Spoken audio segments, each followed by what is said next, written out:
Good morning everybody and welcome. I am Mel Soul, Director of Instruction and Master Professional at the Mel Soul Golf School, headquartered here in Pawleys Island, South Carolina at beautiful Pawleys Plantation Golf and Country Club. We also have locations in Sea Trail Resort in North Carolina and Ellicottville. We have the Holiday Valley Resort. Check my website, ritson-soul.com, for rates and schedules.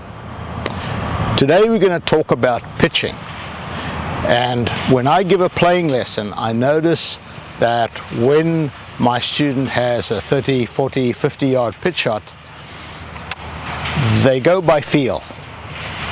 And folks, I want to tell you, most amateurs that don't practice the shot a lot do not have the feel required to just look at the target and know exactly how hard to hit. So there's something I have used most of my playing career where I can control my pitch shots fairly well in terms of distance, and that is I use a clock system. So I want you to imagine that there's a big clock in front of you. Your lead arm, okay, left arm for right-handed golfers, the lead arm is the long arm of the clock. So at your address position, you're at 6 o'clock. This would be 7, this would be 8, 9, your arm's going to be parallel to the ground. 10 is going to be up here. 11 would be a full swing. So I've got 7, 8, 9, 10, 4 positions, and when I swing through I'm going to stop at about 3 o'clock on this side, and later I'm going to explain why. But that's going to give me 4 different distances. I'm going to start off using my lob wedge. So that's the one with the most loft. It's going to throw the ball up nice and high. You're going to get the ball to stop fairly quickly. Ball position about 2 inches inside your lead foot, and then the stance is very slightly open. So if I stand this way, you can see this foot's pulled back, which presets my hips a little bit open. There's a reason for that too, which I'll explain in a minute. So when I set up, there's the ball position, and then I'm going to lean. The last thing I'm going to do is I'm going to lean forward so that most of my weight, you can see I've got hardly any weight on this back foot. Most of my weight's on my front foot. This pushes my hands forward. Every shot in golf, pitching, bunker shots, chipping, driver, irons, butt of the club should be over your left thigh. And that's going to give me a nice little forward shaft lean. So when I go back, I'm going to actually start the backswing on this shot with a fairly quick wrist hinge. So from here, I'm actually going to, so now this is my 7 o'clock shot. I would then go through to 3 o'clock on that side.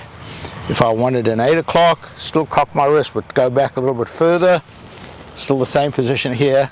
9 o'clock would be there, 10 o'clock would be there. Notice even at the 10 o'clock, my weight stays here. I don't allow the weight to shift. This is an accuracy shot, not a power shot. So when you're trying to power, you come back here, then you shift, and that helps you generate more clubhead speed. We don't need that here.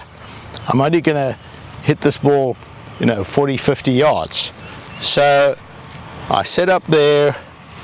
Now, for me, and each person obviously is going to be different, so you've got to find out how far your 7 o'clock shot goes, your 8 o'clock, your 9 o'clock, and your 10 o'clock. For me, my 7 o'clock shot goes 30 yards. My 8 o'clock goes 40, my 9 o'clock goes 50, and my 10 o'clock goes 60. Now that is airtime. So if I have a 55 yard shot to the flag, then I know, okay, I want to fly it in the air 50, it's going to land, it's going to roll forward a little bit. If I have, 65, I'm going to land it short and let it roll on. So there, and then when I go through, I want to make sure that I keep my lead arm straight all the time. That's going to help me control the bottom of the arc. So when you practice this, you can hear there's a little brush as my club goes through. That's telling me that I'm controlling the bottom of the arc. I'm not going to hit the ball up in the air if I allow this arm to chicken wing, because it's going to raise the arc and I'm going to top it, or I'm going to hit along the ground. So I want to keep that lead arm straight. And so here I'll go ahead and play a little 9 o'clock shot. And that should go about 50 yards. Now notice most of my weight is here. My belt buckle has turned, so the final important part of this shot is body rotation. When I get up here, I do not want to flip it with my hands.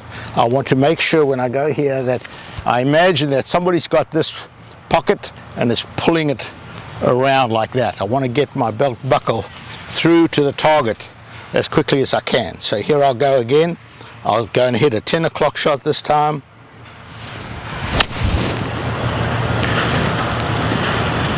The follow through is at the target. So when I finish, I do not want to finish with my hands around here.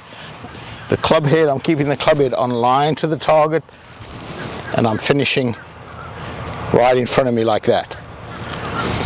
Good idea when you're practicing to ensure that is to take an alignment stick, stick it in the ground level with your back toe, so that when you come through, you don't hit that. If you don't hit that, you know that you are letting the club go down the line. That's gonna be your accuracy in the shot. Think of it as throwing a ball underhand. If I was going to throw a ball over the camera, I would not throw it like that. I would throw it there. So that's kind of where the club would go. So go out to the range, hit some shots. If there's nobody else on the range, go lengthwise on the range so that you can pace it off. You can hit a 9 o'clock shot and then pace it off. And 8 o'clock. So my 7 o'clock with this club, my 7 o'clock goes 30, 8 o'clock 40, 9 o'clock 50, 10 o'clock 60. If I've got a 70-yard shot, all I do is I now go to my sand wedge. My sand wedge has 4 degrees less loft. That's going to go about 10 yards further. So if I swing this to 10 o'clock, it's going to go 70. If I want to go 80, I would take my gap wedge. It's got, again, 4 degrees less loft. It's going to go another 10 yards. So that's going to go 80. And then my pitching wedge, which is, again, 4 degrees less loft than the gap wedge, that's going to take me another 10 yards. So that's going to go 100. So 30, 40, 50, 60, 70, 80, 90, and 100 with those 4 clubs. Figure out your scale and then practice. Now, I'm going to cover one more thing quickly, and that is pace. So when you are hitting these shots, I don't know if you noticed, when I hit that shot, I didn't try and accelerate, I just went back and through. Just 1, 2. I do not want to do that. I want this ball to go for my 9 o'clock, I want it to go 50 yards. So I will put out a target at 50 yards or pitch to a little practice green, put the balls out at 50 yards and practice so that I get my pace right as well. So try that. You're very welcome to email me at melsolgolf@gmail.com. If you have any questions, good luck.